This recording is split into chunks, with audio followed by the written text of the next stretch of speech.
ವೀಕ್ಷಕರೆಲ್ಲರಿಗೂ ದೈನಿಕ ರಾಶಿ ಫಲ ವಿಶೇಷ ಕಾರ್ಯಕ್ರಮಕ್ಕೆ ಸ್ವಾಗತ.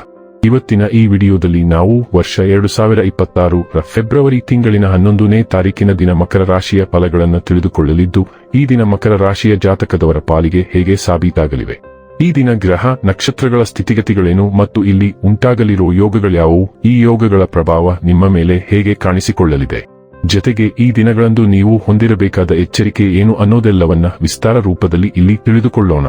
ಮಾಹಿತಿ ತಿಳಿದುಕೊಳ್ಳುವುದಕ್ಕೂ ಮುನ್ನ ನಮ್ಮ ವಿನಂತಿ ಎಂದರೆ, ನೀವಿನ್ನೂ ನಮ್ಮ ಚಾನೆಲ್ ಸಬ್ಸ್ಕ್ರೈಬ್ ಮಾಡಿಲ್ಲವೆಂದರೆ ದಯವಿಟ್ಟು ಈಗಲೇ ನಮ್ಮ ಚಾನೆಲ್ ಅನ್ನ ಸಬ್ಸ್ಕ್ರೈಬ್ ಮಾಡಿ. ಹಾಗೆ ನಿರಂತರ ವಿಡಿಯೋ ಅಪ್ಡೇಟ್ಸ್ಗಳಿಗಾಗಿ ಪಕ್ಕದ ಬೆಲ್ ಐಕಾನ್ ಕ್ಲಿಕ್ ಮಾಡಿ. ವಂಶ ಪಾರಂಪರ್ಯ ಜ್ಯೋತಿಷ್ಯರು ನಂಬರ್ 1 ವಶೀಕರಣ ಸ್ಪೆಷಲಿಸ್ಟ್. ವೃತ್ತಿ, ಉದ್ಯೋಗ, ಮದುವೆ, ಹಣಕಾಸಿನ ಸಮಸ್ಯೆ, ವ್ಯಾಪಾರ, ಆರೋಗ್ಯ ಸಮಸ್ಯೆಗಳಿಗೆ ಫೋನಿನ ಮೂಲಕ ಪರಿಹಾರ. ಇಂದೇ ಕರೆ ಮಾಡಿ. ವೀಕ್ಷಕರೇ, ದೈನಿಕ ರಾಶಿ ಫಲಗಳನ್ನು ತಿಳಿದುಕೊಳ್ಳುವುದಕ್ಕೂ ಮುನ್ನ ಈ ದಿನ ಗ್ರಹ ನಕ್ಷತ್ರ ತಿಥಿಗಳ ಮಾಹಿತಿ ಮತ್ತು ಯೋಗಗಳ ಕುರಿತು ನೋಡೋಣ. ಈ ದಿನವು ಬುಧವಾರದ ದಿನವಾಗಿರಲಿದ್ದು, ಮಾಘ ಮಾಸದ ಕೃಷ್ಣ ಪಕ್ಷದ ನವಮಿಯ ತಿಥಿ ಇರಲಿದೆ. ನವಮಿ ತಿಥಿಯು ಈ ದಿನ ಬೆಳಿಗ್ಗೆ 9:58 ಇರಲಿದ್ದು, ನಂತರದಲ್ಲಿ ದಶಮಿ ತಿಥಿ ಪ್ರಾರಂಭವಾಗಲಿದೆ. ಜತೆಗೆ ಈ ದಿನ ಬೆಳಿಗ್ಗೆ 10:53 ಅನುರಾಧ ನಕ್ಷತ್ರದ ಗೋಚರವಿರಲಿದ್ದು, ನಂತರದಲ್ಲಿ ಜ್ಯೇಷ್ಠ ನಕ್ಷತ್ರದ ಗೋಚರ ಪ್ರಾರಂಭವಾಗಲಿದೆ. ಜತೆಗೆ ಈ ದಿನ ರಾತ್ರಿಯ 2:30 ವ್ಯಾಘಾತ ಹೆಸರಿನ ಯೋಗ ಇರಲಿದ್ದು, ನಂತರದಲ್ಲಿ ಹರ್ಷಣ ಹೆಸರಿನ ಯೋಗ ಪ್ರಾರಂಭವಾಗಲಿದೆ. ಇನ್ನು ಈ ದಿನ ಚಂದ್ರದೇವನು ವೃಶ್ಚಿಕ ರಾಶಿಯಲ್ಲಿ ಗೋಚರಿಸಲಿದೆ. ಅದೇ ಸೂರ್ಯದೇವನು ಈ ದಿನ ಮಕರ ರಾಶಿಯಲ್ಲಿ ಗೋಚರಿಸಲಿದ್ದಾನೆ. ಇನ್ನು ಈ ದಿನದಂದು ಅಭಿಜಿತ್ ಮುಹೂರ್ತ ಯಾವುದೂ ಇಲ್ಲ. ಇದು ಈ ದಿನದ ಗ್ರಹ ನಕ್ಷತ್ರ ತಿಥಿಯ ಕುರಿತಾದ ಮಾಹಿತಿಯಾಗಿದ್ದು, ಇದರ ಆಧಾರದ ಮೇಲೆ ನಿಮ್ಮ ದಿನಚರಿಯಲ್ಲಿಯೂ ಬದಲಾವಣೆ ಕಂಡು ಬರಲಿದೆ. ಇನ್ನು ಈಗ ಈ ದಿನದ ಮಕರ ರಾಶಿಯ ಫಲಗಳ ಕುರಿತು ನೋಡುವುದಾದರೆ, ಪತ್ನಿ ನೀವು ಹುರಿದುಂಬಿಸಬಹುದು. ಇಂದು ಹಣದ ಆಗಮನವು ನಿಮ್ಮನ್ನು ಯಾವುದೇ ಸಮಸ್ಯೆಗಳಿಂದ ಮುಕ್ತಗೊಳಿಸಬಹುದು. ಮಕ್ಕಳು ನಿಮ್ಮ ದಿನವನ್ನು ಕಠಿಣಗೊಳಿಸುತ್ತಾರೆ. ಅವರ ಆಸಕ್ತಿ ಕಾಯ್ದುಕೊಳ್ಳಲು ಪ್ರೀತಿಯ ಅಸ್ತ್ರ ಬಳಸಿ ಮತ್ತು ಯಾವುದೇ ಅನಗತ್ಯ ಒತ್ತಡ ತಪ್ಪಿಸಿ. ಪ್ರೀತಿಯಿಂದ ಪ್ರೀತ ಜನಿಸುತ್ತದೆಂದು ನೆನಪಿಡಿ.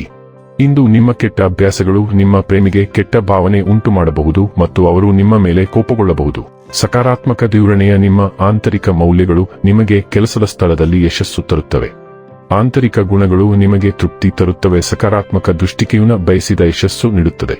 ಸಮಯಕ್ಕೆ ಅನುಗುಣವಾಗಿ ಪ್ರತಿಯೊಂದು ಕೆಲಸವನ್ನು ಪೂರೈಸುವುದು ಉತ್ತಮ.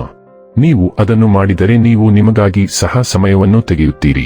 ನೀವು ಪ್ರತಿಯೊಂದು ಕೆಲಸವನ್ನು ನಾಳೆಯ ಮೇಲೆ ಮುಂದೂಡಿದರೆ ನೀವು ನಿಮಗಾಗಿ ಎಂದಿಗೂ ಸಮಯವನ್ನು ತೆಗೆಯಲು ಸಾಧ್ಯವಾಗುವುದಿಲ್ಲ. ಸುದೀರ್ಘ ಸಮಯದ ನಂತರ ನೀವು ಮತ್ತು ನಿಮ್ಮ ಸಂಗಾತಿ ಯಾವುದೇ ಜಗಳಗಳು ಮತ್ತು ವಾದಗಳಿಲ್ಲದೆ ಒಟ್ಟಾಗಿ ಪ್ರೇಮಭರಿತವಾದ ಶಾಂತಿಯುತ ದಿನವನ್ನು ಕಳೆಯುತ್ತೀರಿ.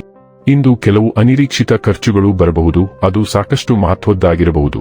ನಿಮಗೆ ಅಗತ್ಯವಿಲ್ಲದ ಆದರೆ ನಿಮ್ಮ ಅಭಿರುಚಿಗೆ ಇಷ್ಟವಾಗುವ ಏನನ್ನಾದರೂ ನೀವು ಖರೀದಿಸುವ ಸಾಧ್ಯತೆಯಿದೆ ಮತ್ತು ಇದು ನಿಮ್ಮ ಹಣಕಾಸಿನ ಮೇಲೆ ಗಂಭೀರ ಪರಿಣಾಮ ಬೀರಬಹುದು. ನಿಮ್ಮ ಖರ್ಚು ಮಾಡುವ ಪ್ರಚೋದನೆಗಳನ್ನು ನಿಯಂತ್ರಿಸಿ, ಆಗ ನಿಮಗೆ ಸಾಕಷ್ಟು ತೊಂದರೆಯಿಲ್ಲದ ದಿನವಾಗುತ್ತದೆ. ಇಂದು ನಿಮಗೆ ಕೆಲವು ಹಣಕಾಸಿನ ಯೋಜನೆಗಳ ಬಗ್ಗೆ ತಿಳಿಯಬಹುದು. ಆರೋಗ್ಯ ಮತ್ತು ಸ್ವಾಸ್ಥ್ಯ ಬಗ್ಗೆ ತಿಳಿದುಕೊಳ್ಳೋಣ. ನಿಮ್ಮ ದೈನಂದಿನ ಆಹಾರ ಪದ್ಧತಿಯನ್ನು ನೀವು ಚೆನ್ನಾಗಿ ಗಮನಿಸಿದರೆ ನೀವು ಅತ್ಯುತ್ತಮ ಆರೋಗ್ಯವನ್ನು ಅನುಭವಿಸುವಿರಿ. ಮತ್ತೊಂದೆಡೆ ಜಂಕ್ ಫುಡ್ಗಳು ನಿಮ್ಮ ದೇಹದ ಮೇಲೆ ಪರಿಣಾಮ ಬೀರುವುದಲ್ಲದೆ ನಿಮ್ಮ ಮನಸ್ಸನ್ನು ಒತ್ತಡದಿಂದ ಮುಚ್ಚಿಹಾಕುತ್ತವೆ. ಇದು ನಿಮಗೆ ಫಿಟ್ ದೇಹವನ್ನು ಹೊಂದುವ ಶ್ರೇಷ್ಠ ಪ್ರಯೋಜನಗಳನ್ನು ಆನಂದಿಸಲು ಅವಕಾಶ ನೀಡುವುದಿಲ್ಲ. ಆರೋಗ್ಯಕರ ಜೀವನ ಶೈಲಿಯು ನಿಮಗೆ ಈ ಫಿಟ್ನೆಸ್ ಪ್ರಜ್ಞೆಯನ್ನು ಹೆಚ್ಚಿಸಲು ಸಹಾಯ ಮಾಡುತ್ತದೆ. ಡೈಲಿ ಲವ್ ಮತ್ತು ರಿಲೇಶನ್ಶಿಪ್ ಬಗ್ಗೆ ತಿಳಿದುಕೊಳ್ಳೋಣ. ನಿಮ್ಮ ಪ್ರಣಯ ಜೀವನವು ರೋಮಾಂಚಕ ಮತ್ತು ಪೂರ್ಣ ಸಾಮರ್ಥ್ಯದಿಂದ ಕೂಡಿರುತ್ತದೆ. ನಿಮ್ಮ ಸಂಭಾಷಣೆಗಳು ಗಾಢವಾದಂತೆ ಅಗಾಧವಾದ ಭಾವನೆಗಳು ಉದ್ಭವಿಸಬಹುದು. ನಿಮ್ಮ ಬಂಧಕ್ಕೆ ಹೃತ್ಪೂರ್ವಕ ಸ್ಪಷ್ಟತೆಯನ್ನು ತರುತ್ತವೆ.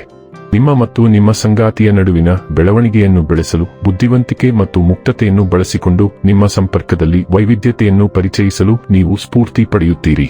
ಉದಾರ ಮನೋಭಾವವು ಅನ್ಯೋನ್ಯತೆಯನ್ನು ಹೆಚ್ಚಿಸುತ್ತದೆ. ನಿಮ್ಮ ಪ್ರೇಮಿಯ ದುರ್ಬಲತೆಗಳಿಗೆ ಸಹಾನುಭೂತಿಯನ್ನು ತೋರಿಸುವಾಗ ಬಯಕೆಯನ್ನು ಭಾವನಾತ್ಮಕ ನಿಕಟತೆಯಾಗಿ ಪರಿವರ್ತಿಸಲು ಸಹಾಯ ಮಾಡುತ್ತದೆ. ವೃತ್ತಿ ಮತ್ತು ಹಣ ಬಗ್ಗೆ ತಿಳಿದುಕೊಳ್ಳೋಣ. ನಿಮ್ಮ ಕೆಲಸಕ್ಕೆ ಸಂಬಂಧಿಸಿದಂತೆ ನೀವು ಒಳ್ಳೆಯ ಸುದ್ದಿಯನ್ನು ಪಡೆಯಬಹುದು. ಅದು ಬಡ್ತಿ, ಹೊಸ ನಿಯೋಜನೆ, ಹೊಸ ಅಪೇಕ್ಷಿತ ಸ್ಥಳ, ಕೆಲಸದ ಬದಲಾವಣೆ ಅಥವಾ ಬೇರೆ ಸಂಸ್ಥೆಯಿಂದ ನೀಡಲಾದ ಕೊಡುಗೆಯಾಗಿರಬಹುದು. ಸಣ್ಣ ಕರೆಯಲ್ಲಿ ಲಭ್ಯವಿರಲಿ. ಅದು ದೂರವಾಣಿ ಅಥವಾ ಮೇಲ್ ಮೂಲಕ ಆಗಿರಬಹುದು. ನಿಮ್ಮ ಹೊಸ ಉದ್ಯೋಗದಾತ ಅಥವಾ ಸಹೋದ್ಯೋಗಿಗೆ ನಿಮ್ಮ ಪೂರ್ವಭಾವಿ ಮನೋಭಾವದ ಬಗ್ಗೆ ತಿಳಿಸಿ. ಹೊಸ ಪಾತ್ರವು ಬೇಡಿಕೆ ಇರುವುದರಿಂದ ಮಾನಸಿಕವಾಗಿ ಸಿದ್ಧರಾಗಿರಿ. ಇನ್ನು ಕೊನೆಯದಾಗಿ ಈ ದಿನ ಮಾಡಿಕೊಳ್ಳಬೇಕಾದ ಉಪಾಯಗಳ ಕುರಿತು ನೋಡುವುದಾದರೆ, ಕೆಂಪು ಹಸುಗೆ ಆಹಾರ ನೀಡುವುದರಿಂದ ಕುಟುಂಬ ಜೀವನದ ಸಂತೋಷ ಹೆಚ್ಚಾಗುತ್ತದೆ. ವೀಕ್ಷಕರೇ, ಇದಾಗಿತ್ತು ಮಕರ ರಾಶಿಯ ಜಾತಕದವರ ದೈನಿಕ ರಾಶಿ ಫಲದ ಮಾಹಿತಿ. ಮಾಹಿತಿ ಇಷ್ಟವಾದರೆ ವಿಡಿಯೋವನ್ನು ಲೈಕ್ ಮತ್ತು ಶೇರ್ ಮಾಡಿ. ಹಾಗೆ ಚಾನೆಲ್ ಸಬ್ಸ್ಕ್ರೈಬ್ ಮಾಡುವುದರ ಜೊತೆಗೆ ನಿರಂತರ ವಿಡಿಯೋ ಅಪ್ಡೇಟ್ಸ್ಗಳಿಗಾಗಿ ಪಕ್ಕದ ಬೆಲ್ ಐಕಾನ್ ಕ್ಲಿಕ್ ಮಾಡಿ.